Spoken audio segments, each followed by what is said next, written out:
जब से ओटीटी का इंट्रोडक्शन हुआ है हम तो यही मानते हैं कि अब सबको बराबर का मौका मिल रहा है। लेकिन क्या आपको पता है कन्नड़ सिनेमा में अभी भी ओटीटी को लेकर काफी बड़ी बहस चल रही है। ओटीटी के ऊपर कन्नड़ सिनेमा को सही से रिप्रेजेंटेशन नहीं मिल पा रहा। ये बात निकलकर सामने आई जब कन्नड़ इंडस्ट्री के सुपरस्टार सुपर डायरेक्टर अभिषेक शेट्टी कांतारा फेम ने सामने आकर ये बात कही। इससे पहले कि हम उस बारे में बात करें, जाने जरा समझ लेते हैं जो उनका कांतारा चैप्टर 1 का जो अभी फर्स्ट लुक निकलकर सामने आया है, उसमें आखिर वो अब किसके अवतार में दिखाई दे रहा है, क्योंकि लोग काफी कंफ्यूज हैं कि अब कांतारा में किसका अवतार दिखाई देने वाला है। दरअसल एक्टर और डायरेक्टर ऋषभ शेट्टी पिछले साल एक नेशनल सेंसेशन बन गए थे और उसकी वजह थी उनकी फिल्म कांतारा। कन्नड़ भाषा में बनी इस फिल्म को लेकर जनता में ऐसा माहौल बना कि इसे हिंदी समेत और भी कई भाषाओं में रिलीज करना पड़ा। कांतारा ने हर एक वर्जन में देश भर में जमकर कमाई करी। फिल्म देखने के बाद लोग दक्षिण कर्नाटका की उस लोक कथा के बारे में और भी जानना चाहते थे जिस पर कांतारा बेस्ड थी। मेकर्स ने भी फैंस को निराश नहीं किया और अनाउंस किया कि अब ये एक फ्रेंचाइजी बनेगी और पहली फिल्म का प्रीक्वल यानी कि पहले की कहानी लेकर कांतारा चैप्टर 1 बनाई जाएगी। अब मेकर्स ने इस फिल्म का फर्स्ट लुक टीजर जारी कर दिया है और इसे देखने के बाद आपकी पलकें भी झपकाना मुश्किल हो जाएंगी और मुंह खुला रह जाएगा। कांतारा में ऋषभ ने दक्षिण कर्नाटका से जिस मैथोलॉजिकल कहानी का केवल एक छोटा सा हिस्सा फिल्म में दिखाया था, नई फिल्म अब उस पर और भी ज्यादा फोकस करने वाली। कांतारा चैप्टर 1 का फर्स्ट लुक टीजर जंगल में उसी जगह से शुरू होता है जहां पर कांतारा का आखिरी सीन घटा था। पेड़ों से घिरी एक छोटी सी जमीन पर आग का एक घेरा सा फिल्म में नजर आया था।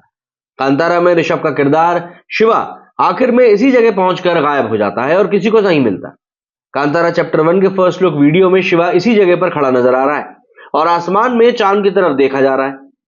वीडियो में गुलिका देव की आवाज सुनाई देती है कि यह रोशनी नहीं दर्शन है, और आगे सुनाई पड़ता है कि जो हो गया जो होने वाला है वो सब कुछ इस रोशनी में सब कुछ नजर आएगा।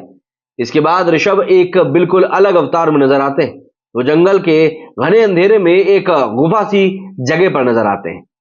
ऋषभ का ये लुक किसी प्रचंड योद्धा जैसा है। वो सिर नीचे करके खड़ा है, एक हाथ में फरसा है तो एक हाथ में त्रिशूल, कंधे तक बाल है, छाती तक लहराती दाढ़ी और बेहद मजबूत शरीर पर खून के छींटे हैं, जैसे अभी इस योद्धा के न जाने कितने शत्रुओं को मृत्यु के दरवाजे तक पहुंचाया है। और जब वो सिर ऊपर करता है तो उसकी विचित्र सी आंखें, जिनमें आग के उसी घेरे की झलक नजर आती है जो कांतारा के जंगल में पहले भी दर्शकों ने देखी। दमदार विजुअल्स के साथ में शानदार बैकग्राउंड स्कोर इस पूरे वीडियो को काफी ज्यादा रहस्यमय फील दे रहा है। ऋषभ का लुक देखने के बाद फिल्म फैंस में एक जाहिर सा कंफ्यूजन भी है कि आखिर उनका किरदार क्या है। कांतारा की कहानी कर्नाटका के जिस तुलनाडु इलाके से आती है उसे परशुराम सृष्टि भी कहा जाता है और परशुराम खुद बहुत बड़े शिव भक्त थे। पहली फिल्म में आपने दो देवताओं का नाम सुना होगा, पंजुरली और गुलिका। कई जगह इस मिथक में एक बात और जोड़ी जाती है कि दोनों एक ही शरीर में वास करते थे। गुलिका एक उग्र देवता है और उनका काम दंड देना है। माइथोलॉजी में उनके क्रोध और वीरता का जिक्र भी आता है, जबकि पंजुरली का स्वभाव रक्षक का है। वो संपन्नता और समृद्धि का आशीर्वाद देने वाले हैं। दोनों देवताओं का कनेक्शन ये है कि जब पंजुरली नाराज हो जाते हैं तो गुलिका का क्रोध आता है और उनका कोप बरसता है। फर्स्ट लुक वीडियो से कांतारा चैप्टर 1 की कहानी पंजुरली और गुलिका देव के मिथक की कहानी नजर आती है। वीडियो ये भी बताता है कि ये कहानी कदंब वंश के शासन के दौरान यानी 400 ईस्वी से 500 ईस्वी के बीच घटित दिखेगी। मिथकों में यह भी जिक्र आता है कि पंजुरली ने कदंब वंश के राज के दौरान ही अवतार लिया था।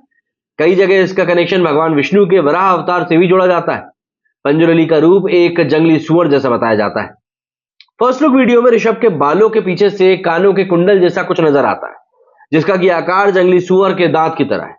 उनके हाथ में त्रिशूल भी है जो पंजुरली के हाथों में भी होता है और घने लंबे बालों से कुछ वैसा ही इंप्रेशन बनता है जिसे पंजुरली के चित्रों में मुकुट से दिखाया जाता है। ऋषभ का पूरा लुक पंजुरली देव जैसा ही दिख रहा है। कांतारा चैप्टर 1 में पंजुरली और गुलिका देवों की कई कहानियों में से एक नजर आ सकती है।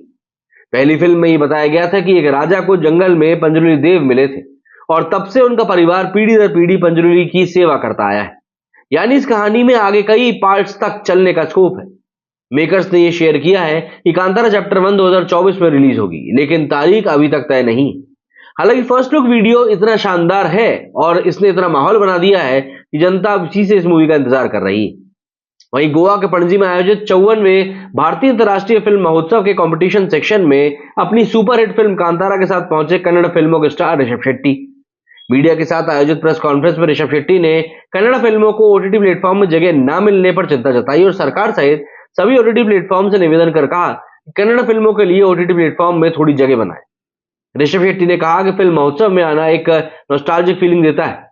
मेरा एक छोटा सा प्रोडक्शन हाउस है, इसलिए आईएफएफआई और फिल्म बाजार से लगभग मैं हर साल जुड़ा रहता हूँ। मैं और मेरे कई दोस्त अपनी फिल्मों का फिल्म बाजार के प्लेटफॉर्म पर लाते हैं और इसके अलावा दुनिया भर के अन्य फेस्टिवल में भी हम अपनी फिल्मों के साथ ट्रैवल करते हैं। जो फिल्में एनएफसी और फिल्म बाजार में सिलेक्ट होती हैं, पहले इस आयोजन में हिंदी के अलावा अन्य रीजनल फिल्मों के लिए एक खास जगह होती थी। हम दुनिया भर के दूसरे फेस्टिवल में जब अपनी फिल्मों को लेकर जाते थे तो वहां पर फिल्में अलग अलग सेक्टर में प्रतियोगिता में होती थी। उन फिल्मों की स्क्रीनिंग से बड़ा रेवेन्यू जनरेट होता था। लेकिन कोविड के बाद ये जो फेस्टिवल मार्केट में अपनी फिल्मों को ले जाना और रेवेन्यू जनरेट करने का बाजार है, वो कोलैप्स कर गया, क्योंकि कोविड के बाद ओटीटी प्लेटफॉर्म पर बाजार बहुत गर्म हो गया। ठीक तरीके से कहें तो ओटीटी प्लेटफॉर्म का मार्केट इस समय बूम पर है। उन्होंने आगे कहा कि ओटीटी प्लेटफॉर्म में कन्नड़ सिनेमा की कुछ बड़ी और कमर्शियल फिल्मों को लेकर बैकफायर हो गया। इस बैकफायर के बाद अब कन्नड़ सिनेमा की सभी फिल्मों के लिए ओटीटी प्लेटफॉर्म में भी जगह ओपन हो नहीं रही, क्योंकि ओटीटी वाले कहते हैं कन्नड़ फिल्मों के लिए सब्सक्राइबर नहीं है। ये तो ठीक बात नहीं है। किसी एक या दो फिल्मों के बैकफायर से इस तरह से कन्नड़ की पूरी फिल्म इंडस्ट्री के लिए दरवाजे बंद करना सही नहीं। ऋषभ शेट्टी ने आगे कहा कि खास तौर से उन फिल्मों के लिए जिनको थिएटर में एक्सपोजर नहीं मिलता, उनके लिए तो ओटीटी का दरवाजा खुला ही रहना चाहिए। हम बहुत सी फेस्टिवल फिल्में भी बना रहे हैं, हमारे अलावा अन्य नए लोग भी महोत्सव की फिल्में बना रहे हैं, लेकिन मार्केट ओपन ना होने की वजह से फेस्टिवल फिल्म बनाने वाले मेकर्स पर प्रेशर आ जाता है। ये प्रेशर ज्यादा दिनों तक रहा तो लोग फेस्टिवल फिल्में नहीं बनाएंगे।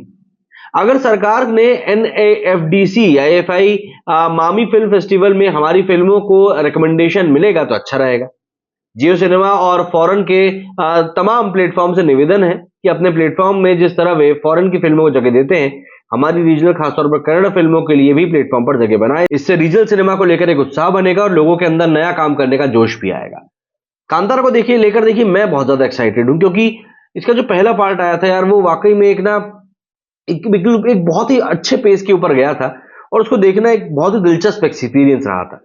तो ऐसे में अब इसका प्रीक्वल कैसे क्या निकल कर आएगा उसको लेकर तो अभी सी क्यूरियोसिटी। आपका क्या कहना है इस बारे में कमेंट करके जरूर बताएं। मेरे स्टूडियो फिलहाल इतना ही। जय हिंद, जय भारत।